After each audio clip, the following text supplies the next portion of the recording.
अस्सलाम वालेकुम नाज़रीन, मैं हूं आपकी होस्ट मलका पीरज़ादा और आपके पसंदीदा चैनल अंजाम टीवी के साथ। नाज़रीन, जैसा कि आपको पता है, कभी हम किसी आर्टिस्ट के साथ आपका तारुफ कराते हैं, कभी किसी राइटर के साथ, किसी डायरेक्टर के साथ। आज हमारे साथ जो शख्सियत हैं वो एक राइटर हैं और शायर हैं बहुत बड़े। तो हम उनसे आपका तारुफ कराते हैं, राना लियाकत अली साहब। अस्सलाम वालेकुम राना साहब, वालेकुम सलाम। वेलकम, बहुत शुक्रिया। खुश आमदेद। बहुत शुक्रिया एक बार फिर आपका। और अंजाम टीवी का सिलसिला आपने शुरू किया, मुझे बहुत खुशी हुई जब जब आपके यहाँ स्टूडियो में पहुँचा जी तो जी आपने बताया अंजाम टीवी के बारे में, तो बहुत अच्छा लगा। और आजकल तो सोशल मीडिया पे आपको मालूम है जी जी कि बेशुमार चैनल्स जी वेब के खुले हुए हैं, जी जी लेकिन आपका अंजाम टीवी जिस तरह इस वक्त लाहौर शहर में, क्योंकि मुझे भी आए हुए इतना ज़्यादा अर्सा लाहौर में नहीं हुआ, जी जी। तो मैं समझता हूँ कि बहुत अंजाम टीवी आपकी काविशों से बहुत आगे बढ़ा है। इंशाल्लाह इंशाल्लाह आप सबकी कोशिशें साथ हैं तो इंशाल्लाह मेरा चैनल बहुत आगे जाएगा। मैं अब आपसे सवाल जवाब की तरफ आती हूँ। राना साहब, मैंने आपसे पहला सवाल ये करना है कि आप एज ए राइटर मतलब किस सन में इस फील्ड में आए? मैं, चूँकि मेरा ताल्लुक शहर हैदराबाद से था, जी जी मुझे 5 साल में लाहौर शिफ्ट हुआ। जी जी। तो जब मैं 14 साल का था माशाल्लाह, तो 1974 की बात है। 97। जी जी। तो मैंने रेडियो पाकिस्तान हैदराबाद में ड्रामों का सिलसिला था, तो वहाँ पर उनके लिए मैंने ड्रामा लिखा, और जिसके प्रोड्यूसर थे अशफाक अहमद। तो वो मेरा पहला ड्रामा था जो नश्र हुआ, और वो 25 मिनट का था, नाम था हमदर्दी। तो यहाँ से मेरे एज ए राइटर आगाज़ हुआ। आगाज हो गया। जी जी तो आपने पहला जो ड्रामा रेडियो के लिए लिखा जी है। जी बिल्कुल। अच्छा राना साहब, मुझे ये बताएं, राइटर तो बने जी, तो शायरी की तरफ आप कैसे आए? चूँकि चंद दोस्त थे तो उनको शायरी से बहुत लगाव था, तो उनको देखकर तो मुझे भी थोड़ा सा शौक़ बढ़ा। तो शौक़ बढ़ने से ये हुआ कि फिर मैं आहिस्ता आहिस्ता आहिस्ता आहिस्ता शायरी की तरफ चल निकला। तो जो मैंने पहला शेर कहा वो मैं आपको जी जी, इरशाद। जी जी ये सुनाता हूँ कि दिन रात लफ्ज़ों के झुरमुट में घिरा रहता हूँ, तवज्जो दीजिए फिर देखिए क्या कहता है। वाह वाह, जबरदस्त।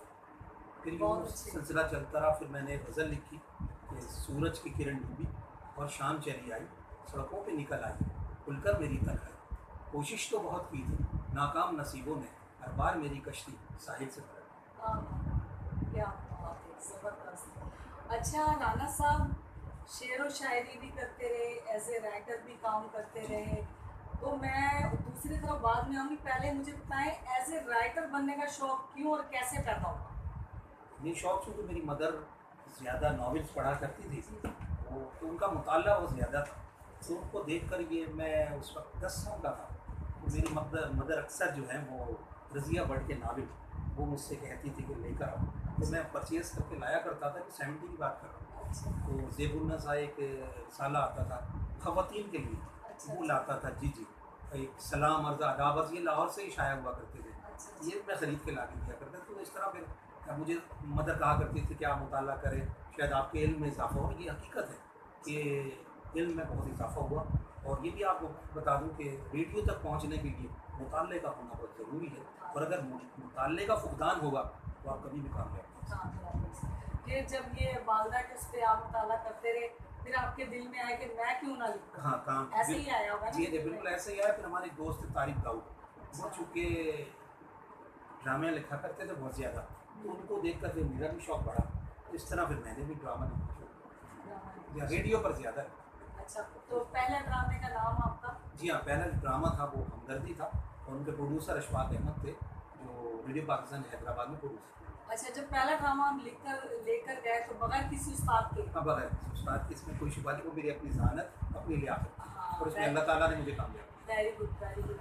तो जिनके पास लेके गए उन्होंने ओके कर दिया? बिल्कुल ओके किया। पढ़ने के बाद फिर अच्छा लगा। उनके अल्फाज आज तक मेरे मैंने के समातों में गूंजते हैं, बहुत अच्छे। तो राना साहब, आप ये बताएं कि एज ए राइटर और शायरी दोनों काम आप एक साथ करते हैं, तो दोनों में से आपको बेस्ट कौन सा लगता है काम, एज ए राइटर या एज ए शायर? दोनों ही अच्छे लगते हैं, दोनों कोई से शुबा नहीं है। अगर अगर मुवाजना किया जाए तो आप नंबर ज़्यादा किसको देंगे? मैं ड्रामे को दूँगा, क्योंकि मैंने बचपन से ड्रामे देखे, और माशाल्लाह आप तो जानती हैं अशफाक अहमद साहब, एक जी बहुत बड़ा नाम, जी जी सिया बहुत बड़ा नाम। जी तो जी उस दौर में पीटीवी पे ड्रामे हुआ करते थे, हम वही देखा करते थे। तो उनकी तहरीर को मैं ख़ास तौर पे और बड़ा जायज़ा लेकर और बड़ा मुनहमिक होकर, डूब कर, गरीक होकर, ये भी गरीक हाँ गरीक ना है, डूब जाना। तो मैं भी इस तरह ड्रामों को देखा करता था, तो शौक़ और शौक़ बढ़ता गया और अल्हम्दुलिल्लाह तो इस आपके तरह ड्रामे फिर चलते हैं जी, जी। रेडियो पे टीवी पे टीवी आपका पहला जी ड्रामा। हाँ, पीटीवी पे ये बात है तकरीबन कोई 81 की। तो अच्छा वहाँ पर 25-25 मिनट के मुख्तलिफ मौज़ूआत पे ड्रामे, जी जी तो वो फिर मैं लिख कर दिया करता था। और ख़ास तौर पे इंडस विज़न, मैं अच्छा समझता हूँ कि पाकिस्तान का पहला ये चैनल है। अच्छा जी हाँ, एंटरटेनमेंट का भी था और न्यूज़ का भी था। जिसके ऑनर ज़ुल्फ़र अली साहब भी बहुत बड़ा नाम, जी तो जी प्रोड्यूसर थे कराची में माशाल्लाह। तो वहाँ पे मैंने न्यूज़ में भी काम किया है, ड्रामा राइटर भी। वाह यानी कि अभी आपकी खूबियाँ सामने आती जा रही हैं। माशाल्लाह बस अल्लाह का करम है कि बस कोशिश करते हैं और हर इंसान को कोशिश करनी चाहिए। अच्छा इतने अच्छे राइटर हैं, इतने अच्छे शायर हैं और इतने सादा, ऐसा क्यों? सादगी तो अच्छी है कि हज़ूर अलैहिस्सलाम ने फरमाया कि सादगी इख्तियार करो, तो ये तो अच्छी बात है। सादगी में जो अपनापन है, वो किसी हाँ, और चीज़ बनावट में में नहीं, नहीं है, आप बनावट में ये नहीं। चीज़ जानिए, हाँ बनावट में बिल्कुल नहीं है। अच्छा राना साहब, मेरा अगला सवाल ये है कि आपने एज ए राइटर काम किया, एज ए शायर काम किया, तो एज ए डायरेक्टर काम नहीं किया आपने? एज ए डायरेक्टर स्टेज पर मुझे अब याद आ गया, अच्छा मेरे जहन से ओझल हो गया था। मुझे अच्छा याद है हमने एक ड्रामा किया था सास के 52 बच्चे, सास के 52 बच्चे जी अच्छा हाँ। तो उसमें डायरेक्शन मैंने खुद की थी। अच्छा डायरेक्शन बड़े यूँ समझिए मेहनत तलब काम बहुत है, मुश्किल इसमें काम। कोई शुबा नहीं। मैं समझता हूँ कि सबसे जो मुश्किल डायरेक्शन ना वो स्टेज की है। स्टेज की यस, मैं टीवी की डायरेक्शन को इतना मुश्किल नहीं समझता। जितना स्टेज यस यस यस। और रेडियो पर तो आपको पता है वहाँ तो सिर्फ वॉइस का काम है सारा, वॉइस का। और सारा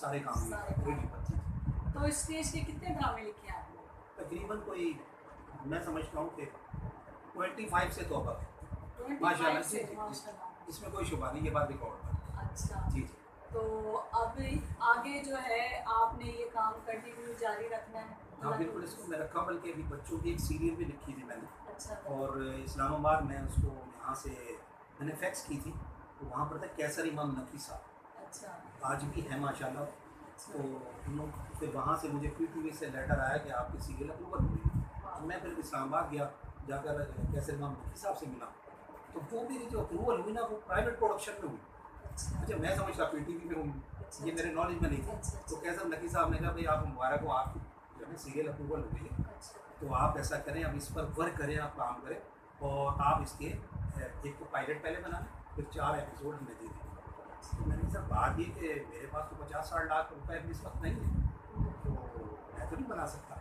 तो उन्होंने खैर हेल्प करने की कोशिश की कि लाहौर से हम आपको डायरेक्टर भी देंगे, क्योंकि बच्चों के सीरियल में आपको पता है कि बड़ी मुश्किलात आती हैं। हाँ जी उसमें ज़ाहिर है जिन्नात का भी जिक्र है, उनको फिर उड़ाना है, मुख्तलिफ औकात में मुख्तलिफ काम होते हैं, तो ज़रा डिफ़िकल्ट है। तो उन्होंने कहा ये भी आपकी मदद करें। तो फिर चूँकि मेरे पास इतना अमाउंट नहीं था, तो मैं फिर इसलिए सीरियल को नहीं बना सका। तो इस तरह वो फिलहाल लिखी हुई है मेरे पास। और एक मैंने और कॉमेडी लिखी है, Hollywood Hollywood Hollywood Hollywood Lollywood, अच्छा हॉलीवुड हॉलीवुड मैंने लिखी है।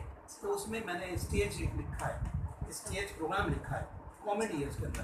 तो उसमें मैंने दिखाने की कोशिश की है हॉलीवुड में कि इंसान कितना झूठ बोलता है, और झूठ का अंजाम आपको पता है कुछ भी नहीं होता, ज़ीरो होता है। तो जो कुछ वो बोलते हैं उस प्रोग्राम में मुख्तलिफ मौज़ूआत पर, तो उसका खाली ही होता है, हॉलीवुड पे होता है, ज़ीरो होता है, कुछ भी नहीं होता। तो इसमें मैसेज है हॉलीवुड। नाज़रीन, बहुत अच्छी बात की राना साहब ने कि हॉलीवुड, झूठ से खाली ही खाली इंसान दिखता है, भर नहीं सकता। बिल्कुल आपने बताया। हाँ बहुत अच्छी बात राना साहब। राना साहब ये फिल्मों के लिए भी आपने कोई गाने जी लिखे जी कि जी, नहीं? जर्रार रिजवी साहब की फिल्म के लिए मैंने गीत लिखा, अच्छा। टाइटल सॉन्ग लिखा। फिर इसके अलावा जो है एक फिल्म बन रही है देखो मेरा पंजाब, बिल्कुल। उसके लिए टाइटल सॉन्ग लिखा। और शान गुज्जर के लिए मैंने लिखा, और आई लव यू लाहौर ये भी अंडर प्रोडक्शन है, अच्छा। इसके लिए मैंने अभी लिखा है। ये अभी फिल्म ऑन एयर नहीं हुई, हो जाएगी लेकिन हाँ इंशाल्लाह। इंशाल्लाह जी जी काम चल रहा है काम इसमें। चल जी जी जी। आज सुबह एक ताज़ा गज़ल लिखी है मैंने, अच्छा जी उसका एक शेयर कर दूँ कि बादल के बरसने का कुछ, बादल। बादल के बरसने का कोई तो सबक होगा, बादल के बरसने का कोई तो सबक होगा, वो आएंगे कब मिलने, तब ऐसा मज़ा। वाह, बहुत अच्छी। अच्छा राना साहब, बहुत ज़बरदस्त। मैंने सुना था कि आपने गुलाम अब्बास साहब के लिए भी कोई गज़लें वगैरह हाँ, 2 लिखी हैं। गज़लें गुलाम अब्बास हैदराबाद तशरीफ़ आए थे, अच्छा। रेडियो पाकिस्तान से वो आए थे, तो मैंने उनसे मुलाकात की, तो उन्हें मैंने कहा खान साहब 2 गज़लें लिखी हैं। अच्छा राना साहब, आपने मैंने सुना है कि आपने गुलाम अब्बास साहब के लिए भी कोई गज़लें लिखी जी हैं। हाँ, 2 गज़लें लिखी हैं। गुलाम अब्बास साहब लाहौर से हैदराबाद तशरीफ़ आए थे, तो रेडियो पाकिस्तान आए तो उनसे मेरी मुलाकात हुई। जब मुलाकात हुई तो मैंने उनसे कहा कि आप मेरी 2 गज़ल रिकॉर्ड करवाएँ, तो कहने लगे लेकर आएँ, पहले मैं उन्हें देखूँगा, फिर उसके बाद फैसला करूँगा। मैंने कहा ठीक है खान साहब, कोई प्रॉब्लम नहीं। जब उन्हें मैंने दिखाई तो उस गज़ल का एक शेर था कि तुम्हें इश्क में आज़माना पड़ेगा, घड़ी दो घड़ी मुस्कुराना पड़ेगा। एक गज़ल ये थी, और दूसरी थी कि झूठे तेरे वादों का एतबार क्यों किया, तू बेवफा भी होगी मैंने प्यार क्यों किया। वाह, बहुत अच्छी। तो ये 2 गज़लें थी जो इस्लामाबाद रेडियो पाकिस्तान से नशर और हो जी हाँ, चुकी। बिल्कुल नशर। अच्छा, तो राना साहब ये बताएं कि आपके बच्चे कितने हैं और उनमें ये ज़ौक़ है कि नहीं? 3 बेटे माशाल्लाह, और तीनों को इस वक़्त नहीं। ये उनका बेल्ट लग रहा, इसलिए मैंने बड़ी कोशिश की। बच्चों का अपना एक मिजाज होता है, अपना एक शौक़ होता है, चूँकि मेरा शौक़ था बचपन से, तो इसलिए फिर मैं इस तरफ एज़ ए राइटर शायद। तो एज ए डायरेक्टर भी मतलब आपने हाँ। काम हो गया। जी हाँ। आप मुझे ये बताएं जी, जी। कि आप जो लिखते हैं, जी, जी। टीवी पे भी लिखते हैं, जी। रेडियो पे भी लिखते जी। हैं, ठीक है, स्टेज भी आपने लिखा, तीनों में से आपको कहाँ लिखना अच्छा लगता है?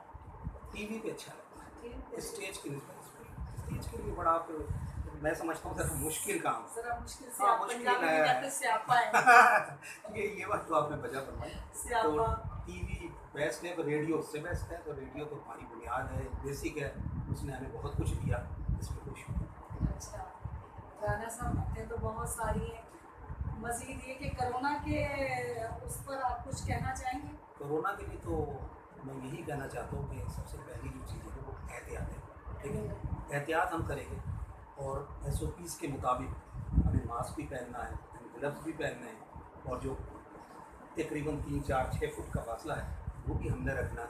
अगर इस चीज़ पर हम सब पूरा पाकिस्तान मिलकर अमल करेगा तो इंशाअल्लाह ताला कोरोना हमसे ख़त्म भी हो जाएगा पूरे पाकिस्तान से, और इसके अच्छे नताइज हमारे सामने आएंगे, इसमें कोई शुबा नहीं। और जो लोग समझते हैं कि कोरोना कुछ भी नहीं है, तो ऐसा गलत है। कोरोना एक वबा है, और जो पूरी दुनिया में फैली है, तो हमें इससे अपने आप को बचाना बहुत ज़रूरी है। उसके बचने के लिए मैंने अभी कोर्स किया, SOPs, यस वो हम करेंगे तो इंशाअल्लाह ताला बिल्कुल कोरोना जो है ना वो ख़त्म होता चला जाए। वो अल्लाह का शुक्र है, अभी लाहौर में पहले से फ़र्क पड़ा, ये तो हम नोट कर रहे हैं, इसमें कोई शक नहीं। अच्छा, फिल्म इंडस्ट्री का जो हाल है इसके बारे में आप क्या कहें? हाँ, फिल्म इंडस्ट्रीज़ के लिए बदनसीबी मैं कहूँगा कि आप यकीन जानिए कि जब मैं गीत लिखने जाया करता था, अभी तो नहीं जा रहा, तो देख कर बड़ा दुख होता था। एक दौर में मुझे याद है 1990, 91, 92, 93 इस दौरान में आया, तो लियाकत चौधरी जो थे डांस डायरेक्टर थे, वो मेरे दोस्त बन गए। अच्छा, तो फिर अक्सर वो मुझे शूट पे ले जाया करते थे। तो मुझे अभी तक याद है, एक फ़िल्म थी चांदनी में भी, तो उसमें वो मुझे लेकर गए शबाब स्टूडियो। जी जी। तो जब वहाँ गए, बताने का आपका मकसद ये मेरे जहन में अब आ गया, तो वहाँ पे जो सॉन्ग था उसमें शान और रीमा थे, और इत्तफाक आप देखिए कि उस दौरान वो दोनों नाराज़ थे। अच्छा, मुझे इस चीज़ का नहीं कि नाराज़ थे, हम तो लियाकत चौधरी के साथ वैसे ही खाना देखने के लिए गए थे। तो जब गए तो वो शान जो थे वो एक साइड में बैठे हुए थे, रीमा एक साइड में बैठे थे। तो मैंने कहा ये बात नहीं करते, क्या लगा इनकी नाराज़गी है, ये शान नाराज़ है इससे। मैंने कहा चलो ठीक है, और जब वो सॉन्ग हुआ तो वो फिर इकट्ठे हो गए। मैंने कहा ये कौन सी नाराज़गी है, क्या लगा सॉन्ग तक तो ठीक है, वैसे बात नहीं करते। तो मुझे याद आ गया ये बात। तो वो अरूज पे था, आप यकीन जानिए कि स्टूडियो में जगह नहीं हुआ करती थी, और आज वह कोई सदा नहीं आ रही। इसकी क्या वजह है? इसकी ये वीरानगी की कोई वजह आपको समझ आती है? जी जी, मैं समझता हूँ कि हमारे जितने बड़े राइटर थे, हमारे जितने बड़े प्रोड्यूसर थे, डायरेक्टर थे, आर्टिस्ट थे, जिनमें जनाब मरूम सुल्तान राय साहब एक बहुत बड़ा नाम, तो अगर वो न जाते, बस ज़िंदगी मौत तो खुदा के हाथ में है, तो शायद कुछ सहारा मिल जाता। लेकिन यह है कि वो अब खला पैदा ऐसी हुई है कि उसके बाद जो नए लोग आए ना, वो कम से कम इस प्रोडक्शन को संभाल म्यूज़िक इंडस्ट्रीज़ को, मैं समझता हूँ नए जो लोग आए उन्होंने ईमानदारी से, सच्चाई से, मेहनत से, लगन से काम किया। अगर वो करते तो शायद हमारी इंडस्ट्रीज़ आज अब होती। लेकिन अब भी मेरी दुआ है कि मेहनत करें। अगर मेहनत करेंगे, अच्छे लोग सामने आएँ, राइटर अच्छे आएँ, क्योंकि आजकल शायरी में भी जान नहीं आती। वो जी, होता जी, देख कर जी, मुझे, मैं गाने देखता हूँ, सुनता हूँ, वो कोई अच्छी मज़ा है। ही नहीं है, कुछ हाँ, भी नहीं लेकिन मैंने गीत लिखा, मुझे याद आ गया, क्यों दूरियां हैं फासले, दिल के खुले हैं रास्ते। है। क्यों दूरियां हैं फासले, दिल के खुले हैं रास्ते। मेरे जहन कोई से बात नहीं, जी कोई हाँ। बात नहीं, हो जाता है। तो आपने पंजाबी भी कुछ सीखी है? पंजाबी में हाँ, शान गुज्जर जो भी फिल्म बन रही है, हाँ जी, उनके शेरा, जो हाजी शेरा शेरा जी ने, साहब, बहुत जी, बड़ा जी, नाम है। जी, तो बहुत। उन्होंने मुझे कहा कि एक टाइटल सॉन्ग, उन्होंने फिर कहानी बताई, तो फिर मैंने उनके लिए लिखा, शान पे शान ऐसा तकिया कट लगे तू जान, तू जिन मेरी जान, तकवे तो रब दी शान। तो ये गीत मैंने उनके लिए लिखा। चलें जी, अल्लाह ताला कामयाब करे। राना साहब, राना लियाकत साहब, आप हमारे प्रोग्राम में आए, बहुत शुक्रिया।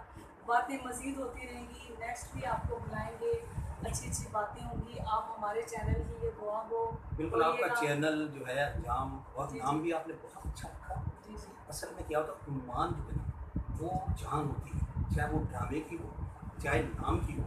जी, आपने जो इसका नाम चुना है, खुश हुआ अंजाम, और अंजाम तो आपको पता है कि अंजाम अच्छा ही होना चाहिए। अच्छा ही। और मेरा पैगाम है अंजाम के लिए कि आप इसमें जिस तरह मेहनत कर रहे हैं, आप लोग टीम वर्क बनकर, जी, जी, जी, तो अल्लाह ताला इसमें और कामयाबी अता करे। आमीन। और इंशाअल्लाह ताला मैं समझता हूँ कि इंशाअल्लाह आने वाले चंद महीनों में अंजाम जो है वो हर घर में होगा, इंशाअल्लाह। हर आदमी इसको लाइक करेगा। इंशाअल्लाह। और आप जिस तरह मेहनत करके इंटरव्यूज़ करते हैं जी, जी, बड़े बड़े राइटरों का, आर्टिस्टों का, ये सिलसिला बहुत अच्छा है। चलें, मेहरबानी।